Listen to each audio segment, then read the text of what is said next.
Hello student, आज हम करने जा रहे हैं सेल के बारे में। सेल क्या होता है, इसे हिंदी में कोशिका कहा जाता है। कोशिका क्या होता है, कोशिका का स्ट्रक्चर कैसा होगा उसके बारे में जानेंगे और उसके पार्ट्स के बारे में जानेंगे। ठीक है बच्चा, तो आज हम करने जा रहे हैं सेल यानी कि कोशिका के बारे में। ठीक है बच्चा, तो इसका साइंटिफिक नाम होता है साइटो। क्या होता है? साइटो होता है। और जो व्यक्ति सेल का अध्ययन करते हैं उन्हें क्या बोला जाता है? साइटोलॉजी। क्या कहा जाता है? साइटोलॉजी कहा जाता है। तो याद रहेगा, सेल का साइंटिफिक नाम क्या है? साइटो, और उसके अध्ययन करने वाले को क्या कहा जाता है? साइटोलॉजी। ठीक है। अच्छा, जो सबसे पहले जिसने सेल की खोज की थी उसका नाम था रॉबर्ट हुक था। क्या नाम था? Robert Hooke. इसने जो खोज की थी वो एक मृत सेल की खोज की थी। कौन सी सेल की? मृत सेल की। जो स्टार्टिंग में जब सेल की उन्होंने खोज की थी तो इन्होंने क्या किया था, रैंडमली एक जगह लिया, मतलब सेल के टुकड़े लिए थे। उस वाले को जब माइक्रोस्कोप पे देखा तो वो जो टुकड़े दिखे वो कैसे दिख रहे थे? मधुमक्खी के छत्ते के जैसा दिख रहे थे। तो इन्होंने जिस सेल की खोज की थी वो मृत था, जीवित नहीं था। जीवित खोज की पहली बार जो सेल की खोज की थी वो किसने की थी? एंटोनिवन ल्यूवेन हॉक ने। एंटोनिवन ल्यूवेन हॉक ने की थी। ठीक है बच्चा, अब देखो कोशिका में जो सबसे छोटी कोशिका है अभी तक के विश्व में, जो अभी तक की सबसे छोटी कोशिका मानी गई है वो किसके मानी गई है? माइकोप्लाज्मा को। ठीक है बच्चा, किसको मानी गई है? माइक्रोप्लाज्मा को मानी गई है। और सबसे बड़ी कोशिका किसको मानी गई है? शतुरमुर्ग के अंडे को। किसको मानी गई है? शतुरमुर्ग के अंडे को। मानव की सबसे छोटी कोशिका। अब देखो बच्चा ध्यान से, इसने बोला विश्व लेवल पे सबसे छोटी और बड़ी। सबसे छोटी माइक्रोप्लाज्मा, सबसे बड़ी शतुरमुर्ग का अंडा। लेकिन अगर मानव के शरीर में बात करूं तो मानव के शरीर में सबसे छोटी कोशिका कौन सी है? वीर्य है। क्या है? वीर्य होता है। और मानव में सबसे बड़ी कोशिका कौन सी होती है? अंडाणु होती है। अंडाणु होता है वही है जिससे बच्चा डेवलप होगा। ठीक है, तो अंडाणु समझ आया, ये माता में पाया जाता है। क्लियर हुआ? तो मानव की सबसे बड़ी कोशिका अंडाणु और सबसे छोटा वीर्य। अब एक और बोलता है सबसे लंबी कोशिका। अच्छा एक बात ध्यान रखना, लंबी और बड़ी में ना बच्चे सब दोनों लगता है कि सबको कि एक ही है, कि भैया अंडाणु बड़ा है तो वही लंबा भी होगा। तो नहीं बच्चा, लंबा और बड़े में अंतर होता है। बड़े का मतलब साइज में बहुत बड़ी है, विशाल है। लेकिन लंबाई का मतलब है साइज में लंबी बड़ी नहीं है लेकिन लंबी बहुत है, मतलब खींची हुई एक रस्सी के समान। एक रस्सी लंबी हो सकती है लेकिन बड़ी नहीं हो सकती। समझ आया? उसी तो सबसे लंबी कोशिका कौन सी होती है? न्यूरॉन्स होती है। अब न्यूरॉन्स कौन सी होती है? आपके दिमाग में जो भी अब देखो ना तरंगे निकलती है, आप कोई भी यहाँ पे ऐसे टच किया या गर्म पानी में हाथ डाल दिया तो एक अजीब सा एहसास होता है ना कि हाँ मेरा हाथ चल रहा है या कुछ हो रहा है। तो वो किस माध्यम से जा रहा है? वो जिस माध्यम से हाथ से होते हुए दिमाग तक नॉलेज जा रही है वही न्यूरॉन्स होते हैं। ठीक है, छोटी छोटी सेल्स के होते हैं, लंबी लंबी संरचना होती है। इसके बारे में भी बात करेंगे लेकिन इसके अगले चैप्टर में। ठीक है। अब देखो उसके बाद आता है विभाजन रहित और तेज विभाजन। अब विभाजन का मतलब क्या होता है? विभाजन का मतलब होता है हिस्सों में टूटना, एक से दो या दो से चार, चार से आठ में बदलना। ठीक है, तो वो होता है विभाजन रहित। रहित का मतलब क्या हो गया? कि ना होना, कोई का नहीं। तो विभाजन रहित वाले सेल कौन से होते हैं? ऐसे भी कुछ सेल होंगे ना जो टूटते नहीं है दो हिस्सों में, तो वो सेल कौन से होते हैं? न्यूरॉन्स होते हैं। न्यूरॉन्स ही ऐसे सेल होते हैं जो उनमें विभाजन नहीं होता। लेकिन कुछ ऐसे भी सेल होते हैं जिनमें विभाजन बहुत तेज होता है, वो जल्दी जल्दी होता है। जैसे उसमें उदाहरण क्या जाएगा? यकृत यानी कि लीवर आ जाएगा। ठीक है, यकृत वाले जो सेल्स होते हैं वो जल्दी जल्दी विभाजन होते हैं। यही कारण है कि आप जब दारू पीते हो या नशा करते हो तो जो विभाजन है कई बार लीवर पे मैसेज इफेक्ट पड़ता है। ये नहीं बोलूंगा नहीं पड़ेगा, पड़ेगा, लेकिन बहुत कम पड़ता है। कारण क्या है कि यकृत में ना जैसे कोई प्रॉब्लम आई कुछ आया तो अपने सेल को विभाजन करके उसे फिर से डेवलप करने की कोशिश कर लेता है। लेकिन दिमाग में अगर कोई प्रॉब्लम आती है तो उसको डेवलप नहीं कर सकता क्योंकि ये विभाजन रहित होते हैं। इसीलिए आपको ना हो जाएगा। क्लियर हुआ बच्चा? अब हम देखते हैं इसके कुछ पार्ट्स के बारे में। ठीक है, शुरुआत में मैंने फिगर बनाई हुई है, इसमें से कुछ पार्ट्स अभी बात कर रहा हूँ, बाकी पार्ट्स हम अगले वीडियो में कर लेंगे। ठीक है, अभी कुछ पार्ट्स से बाकी सारी पार्ट्स करेंगे। तो देखो बच्चा, सबसे पहली चीज यहाँ पे मैंने जो स्ट्रक्चर बनाया है ये लगभग अभी कॉमन है आपके पादप के लिए भी और जंतु के लिए भी। सेल दो तरह के होते हैं, एक जंतु का सेल होता है और एक पादप सेल होता है। दोनों में कुछ कुछ चीजें में अंतर है। ठीक है, मैं उसकी बात करने जा रहा हूँ तो उसको ध्यान से सुनना। सबसे पहले आता है सेल मेम्ब्रेन। सेल मेम्ब्रेन कौन से होते हैं? ये जो काले रंग का लाइन दिख रहा है आपको बच्चा बाउंड्री में जो लगा हुआ है, इसी को हम क्या बोलते हैं? सेल मेम्ब्रेन बोलते हैं। अब देखो ये जंतु में भी होता है और पादप में भी होता है। पादप का मतलब होता है पेड़ पौधे। ठीक है, तो जंतु और पेड़ पौधे दोनों में मौजूद होता है। और ये किसका बना होता है? प्रोटीन का बना होता है। किसका बना होता है? प्रोटीन्स का बना होता है। अब देखो बच्चा, मैंने आपको शुरुआत में बोला सेल मेम्ब्रेन किसका बना है? जंतु और पादप का। और ये किसका बना होता है? मतलब कौन सा ऐसा चीज है, ऐसा लवण है जो सेल मेम्ब्रेन को क्रिएट करता है? तो रचना कौन करता है? हमारे शरीर के लिए जो प्रोटीन हम खाते हैं वो करता है। इसके कारण हमें सुरक्षा मिलती है। तो सेल मेम्ब्रेन का काम क्या है कि बाहर से कोई भी चीज आई है तो कौन सी चीज अंदर जा सकती है सेल के अंदर, कौन सी नहीं, इसका निरीक्षण ये करता है। एक तरह से ना आप ऐसा समझ लो, एक सोसाइटी है, सोसाइटी में एक चौकीदार बैठा हुआ है। और चौकीदार का काम क्या है कि जो बंदे सोसाइटी के मेंबर है या जिनको आने की आज्ञा है उसको जाने देगा, जिसको नहीं उसे बाहर रखेगा। तो बस सेल मेम्ब्रेन एक तरह से यही काम करता है कि कौन सा सेल के अंदर जा सकता है, कौन जीव या कोई भी शुक्राणु या कुछ भी बोल सकते हो वो अंदर जाएगा या नहीं, ये बात का डिसाइड कौन करेगा? सेल मेम्ब्रेन करेगा। ठीक है बच्चा, अब आता है सेल वॉल। तो ये केवल पादप में ही होता है, जंतुओं में ये मौजूद नहीं होता है। जंतु में ना मौजूद होने का कारण है तो मैं बताता हूँ कैसे हुआ। पहले ये समझ लेते हैं पादप में क्या। देखो बच्चा, जहाँ हमें ना हमारी बॉडी जो है नरम होती है, देखो सॉफ्टिंग है, कोई खास उनमें प्रॉब्लम नहीं है। लेकिन ना जो भी पेड़ पौधे होते हैं उनकी बॉडी को थोड़ा सख्त चाहिए। क्यों? क्योंकि उन्हें एक ही जगह खड़ा रहना है, काफी समय तक रहना है।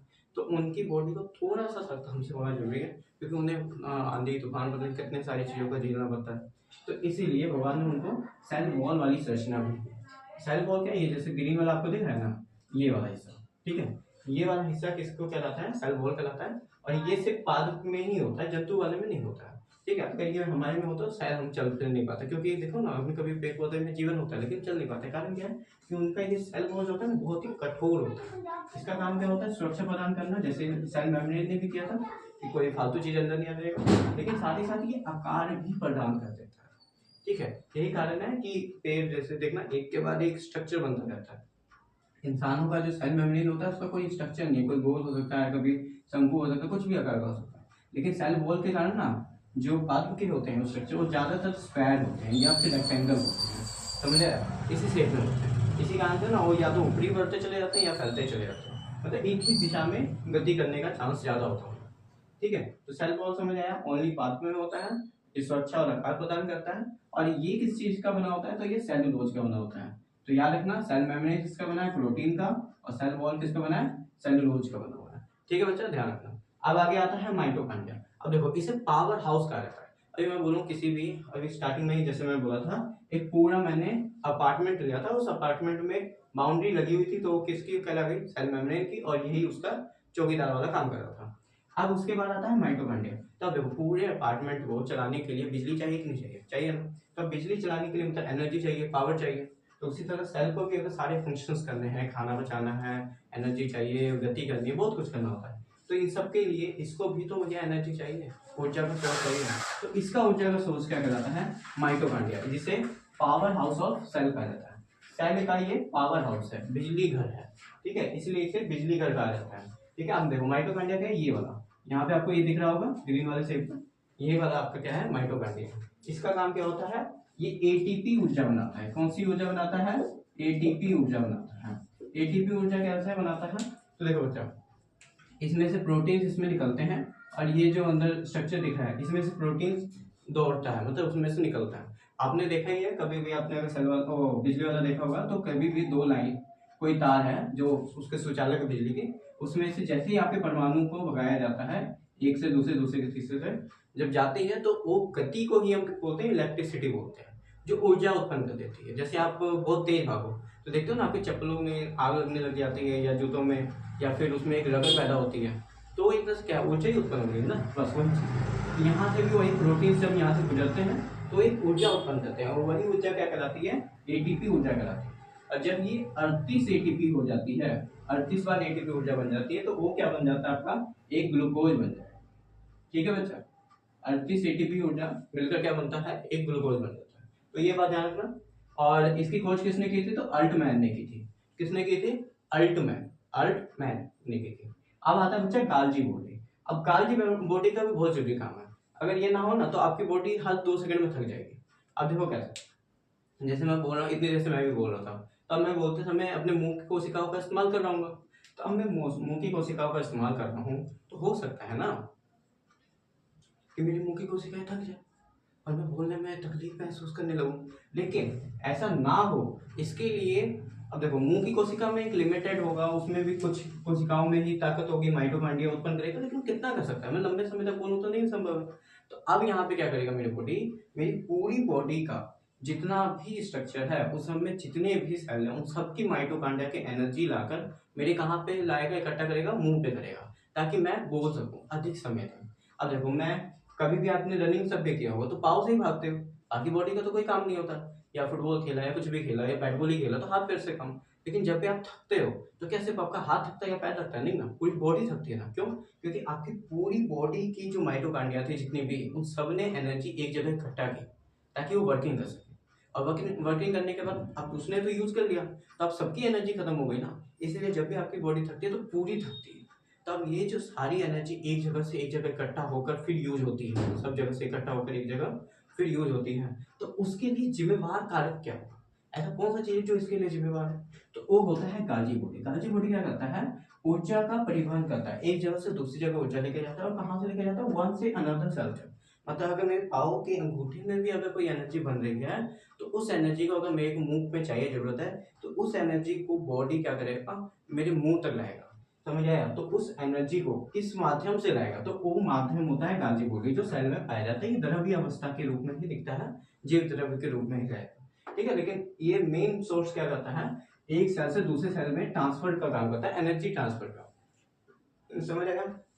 तो गाल्जी बॉडी क्या होता है, ये ऊर्जा परिवहन करता है एक सेल से अनदर सेल में। और इसका रचयिता यानी कि खोजक कौन था, तो कैमिलो गाल्जी था। उन्हीं के नाम पे इसका नाम गाल्जी बॉडी पड़ा। गाल्जी इसलिए पड़ा क्योंकि उनका नाम गाल्जी था, और बॉडी इसलिए पड़ा क्योंकि पूरी बॉडी से संबंध रखता है, इसलिए इसका नाम गाल्जी बॉडी पड़ा, जो जिनकी खोज किसने की थी, कैमिलो गाल्जी ने की थी। अब आता है बच्चा रसधानी। रसधानी, अभी देखो आपकी बॉडी में हर जगह खून पहुंचाने के लिए कोई ना कोई रसधानी है, जिससे आप मतलब खून पहुंचा सकते हो पाइपों की तरफ।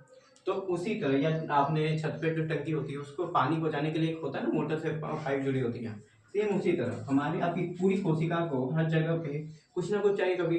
अब देखो जैसे माइटोकॉन्ड्रिया को प्रोटीन चाहिए, तो प्रोटीन कौन ला के देगा, तो प्रोटीन ला के देगा, रसधानी ला के देगा इसे। ये क्या होगा, और इसके साथ ही क्या अलग जो एक्सटर्नल काम करता है प्रोटीन या संचालन के अलावा, ये करता है वाटर स्टोर करता है। वाटर स्टोर का मतलब है कि अगर पानी की जरूरत पड़े तब ये इसका इस्तेमाल करेगा। जैसे आप देखो काफी समय तक ना आप पानी मत पियो, तो देखना आपके ये जो होठ होंगे ना, ये सूख जाएंगे, सिकुड़ जाएंगे, ऐसा लगेगा ना कि इसमें नमी की मात्रा खत्म हो गई। अब देखो नमी कैसे खत्म होगी, जब तक, अब देखो पूरा टाइम तो आप पानी पी नहीं सकते, पूरा टाइम मुंह में पानी रख भी नहीं सकते, पॉसिबिलिटी नहीं है। तो जब आप पानी पीते हो तो जो एक्सटर्नल पानी है वो कोशिकाएं क्या करती है, अपने पास स्टोर कर लेती है, किसके द्वारा, रसधानियों के द्वारा स्टोर कर लेती है। जब तक वो पानी उसमें होता है तब तक ये वाला जो हिस्सा है ये आपका नरम बना रहेगा। लेकिन काफी समय तक अगर आप पानी ना पियो, या सूखे में रहो, या रेगिस्तान वाले इलाके सब में रहो, तो आपका ये वाला जो हिस्सा ना राजधानियों में पानी और स्टोरेज क्षमता खत्म हो जाती है। मतलब वहाँ पे जो पानी इकट्ठा किया होता है वो खत्म हो चुका होता है, सूख जाता है। तो उस समय पे ये जो आपके होठ होते हैं ये सूख जाते हैं, या फिर बॉडी जो है वो रेशेदार हो जाती है, खुशक सी हो जाती है, ठीक है। तो वो किस कारण होती है, रसधानी के कारण होती है। तो ये बात कर रहे हैं। अब आता है बच्चा तारक काय। ये तारक मेहता का तारक है और काय है, काय मतलब कार्य। तो तारक काय से याद रखना, इसको इंग्लिश में क्या नाम बोलते हैं, सेंट्रोसोम बोलते हैं। तो इसकी खोज की थी बॉबरी ने की थी। किसने की थी, बॉबरी ने खोज की। और इसका मेन कारक क्या है, अभी आपको मैंने स्टार्टिंग में बताया था ना, विभाजन रहित और विभाजन तेज, तो ये दोनों ही चीज सेंट्रोसोम के कारण होता है। ये क्या करता है, कोशिका का विभाजन करता है, कोशिका को हिस्सों में काटता है या तोड़ता है, बोल सकते हैं। एक हिस्से से दो हिस्सों में तोड़ेगा। अमीबा में जैसे, अमीबा क्या करता है, एक सेल होता है और अपनी बॉडी को विकसित करता है खा पी कर, और जैसी बड़ी बॉडी हो जाती है वो बीच में से उसको काट के दो हिस्सों में बांट लेता है। तो ये किस माध्यम से हुआ, तो ये हुआ कोशिका विभाजन, जिसे हम सेंट्रोसोम के कारण बोलते हैं, ठीक है बच्चा। तो ये सेंट्रोसोम के कारण यानी कि तारक काय के कारण वो ये कोशिका विभाजन होता है। और इसकी खोज किसने की थी, तो बोबरी ने की थी। अब आता है बच्चा अंतरपंधनीय जालियां, इसे एंडोप्लाज्मिक रेक्टिकुलम कहते हैं। क्या कहते हैं, एंडोप्लाज्मिक रेक्टिकुलम। दोबारा दोहराइए, एंडोप्लाज्मिक रेक्टिकुलम। अब देखो बच्चा ये चीज क्या होती है, आप ये पूरे सेल देख रहे हो, इसमें जो साइड साइड वाला ये स्ट्रक्चर दिख रहा है आपको लाल वाला, यही सारी चीजें क्या है, आपका एंडोप्लाज्मिक रेक्टिकुलम है। और ये दो तरह के होते हैं। कितने तरह के होती है, दो तरह का होता है, एक स्मूथ होता है, दूसरा रफ होता है। और स्मूथ से समझ आता है कि वो नरम होगा, प्लेन होगा, उसको छूने पे ना आपको, जैसे मक्खन को छूने पे कैसा लगता है, प्लेन प्लेन लगता है, पनीर को छूने पे कैसा लगेगा, स्मूथ होगा। अब रफ का मतलब क्या है, रफ का मतलब थोड़ा खुदरा होगा। खुदरा का मतलब कैसे हो गया, थोड़ा सा जमीन उठी पिटी होगी। जैसे आप जमीन को, मिट्टी वाले को छू कर देखो, मिट्टी को होगी जमीन पे बिछी हुई तो थोड़ी उबड़ खाबड़ लगती है, तो उसी को कहते हैं रफ होना, ठीक है बच्चा। देखो एंडोप्लाज्मिक रेक्टिकुलम ये दो तरह का हो गया, एक स्मूथ हो गया, एक रफ हो गया। स्मूथ का मतलब क्या है, वो नरम सा होगा, कि जैसे मर्जी आप उसको प्लेन करोगे, ऐसे छुओगे तो प्लेन प्लेन सा लगेगा, कि मतलब मक्खन के जैसे छू रहे हो, प्लेन प्लेन सा, ये सॉफ्टी सॉफ्टी गाल से नहीं आता है, तो वो होता है स्मूथ होगा। अब रफ का मतलब क्या है, रफ का मतलब जैसे अभी मैं बोलूँ यहाँ पे मेरे पिंपल सा हो गया है, तो आप जब इसको छुओगे तो उबड़ा कुबड़ा लगेगा। देखो बच्चा, जैसे अभी मेरे गाल पे थोड़ा सा वो हो गया, मतलब पिंपल्स सब हो गए, तो आप उसको छुओगे तो लगेगा ना उबड़ा खाबड़ है, कुछ अजीब सा रफ टाइप सा। तो जैसे लड़कों के क्या होता है, बाल जब वो कटवा लेते हैं तो थोड़ा रफ रफ सा लगता है दाढ़ी वाले, तो वही होता है रफ वाला। अब देखो रफ का और स्मूथ समझ आया, स्मूथ मतलब प्लेन होगा, रफ का मतलब थोड़ा खुदरा टाइप होगा। अब देखो स्मूथ वाला ये एंडोप्लाज्मिक रेक्टिकुलम को शॉर्ट फॉर्म में ईआर बोला जाता है। क्या बोला जाता है, ईआर। तो स्मूथ ईआर और एक कौन हो गया, रफ ईआर हो गया। स्मूथ ईआर में क्या होता है, ये वसा का निर्माण करता है। अब देखो ये होता है एस शेप का है, जैसे अभी मैंने यहाँ पे आपको सेल में दिखा चुका हूँ। तो देखो जिस इलाके में ये छोटे छोटे डॉट्स नहीं होंगे वो इलाका क्या कहलाएगा, आपका स्मूथ कहलाएगा, ठीक है बच्चा, और जिसमें ये डॉट्स होंगे वो क्या कहलाएगा, आपका रफ कहलाएगा।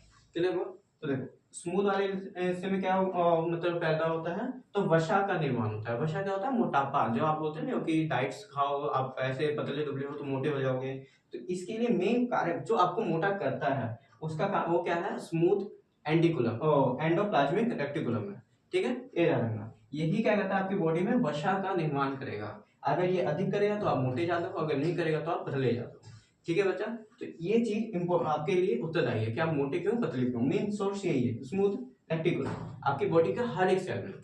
ठीक है, तो अब इसके बाद कौन सा आता है, रफ वाला का। तो ये क्या करता है, तो ये बच्चा प्रोटीन का निर्माण करता है। जब भी आपको एनटीपीसी या किसी भी एग्जाम में आ जाता है, कई बार बोल देते हैं कि प्रोटीन का निर्माण कहाँ होता है सेल में, तो बच्चे कई बार रफ लगा देते हैं। तो बच्चा रफ में असल में नहीं होता है, वास्तव में कहाँ होता है, राइबोसोम में होता है। रफ में वो बोला था ना, एंडीकोलम क्या है, प्लेन इसकी तरह है, लेकिन मैंने याद होगा स्टार्टिंग में जो रफ बोला था वो बीच बीच में थोड़े से उभरे वाली जगह। तो ये जो उभरा हुआ चीज है ये क्या है, यही है आपका राइबोसोम। समझ आया? ये राइबोसोम जिधर एंडोप्लाज्मिक रेटिकुलम में लगे होते हैं, उस कारण से वो क्या हो जाता है, रफिंग हो जाता है।